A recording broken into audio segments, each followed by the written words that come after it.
Magandang araw po sa inyong lahat. Sa video ito ay babahagi ko lang sa inyo sa pamamagitan ng pagbablog sa pag-change oil ng Kubota L5018 na traktor. Dahil mag-uumpisa na naman ang land preparation ng palayan.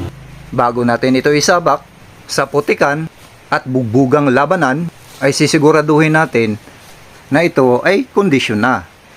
At ito na, niluwagan ko na ang kanyang drain plug. Dalawa nga pala ang drain plug nito. At yan na yung tulo ng langis galing sa makina.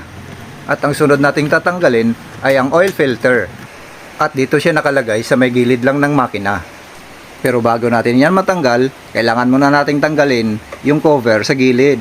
At ginamitan nga natin ito ng Decadin filter remover. Kasama kasi ang tools na yan nung na-acquire namin ang unit na ito. Oops, punasan lang muna natin. Dahil may tinanggal, syempre may ikakabit. Pero ito, bago na. At sa pagkabit pala nito, dapat hand tight lang. Huwag masyadong mahigpit. Baka naman ma-lost trade. At para sa susunod na pagpapalit, ay hindi ka na makikipaglaban. At ibabalik na natin yung mga tornilyo sa drain plug. Pero konting punas muna, baka may mga buhangin kasing nakadikit. At ganun din sa paghigpit nito, dapat huwag masyadong mahigpit, katamtaman lang. At ito pala yung ginagamit kong langis dyan sa makina. Disclaimer lang ha, hindi ito sponsor. Pero baka naman.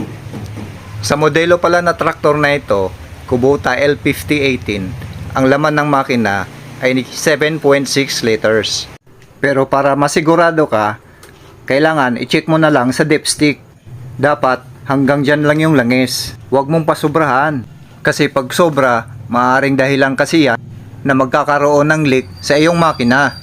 At dahil sakto na yung langis, paandarin ko na. Ayun. Pwede na uling ilusong. Oops, pero teka lang. Check muna natin sa may filter at saka sa drain plug kung wala na bang tagas. Filter, check.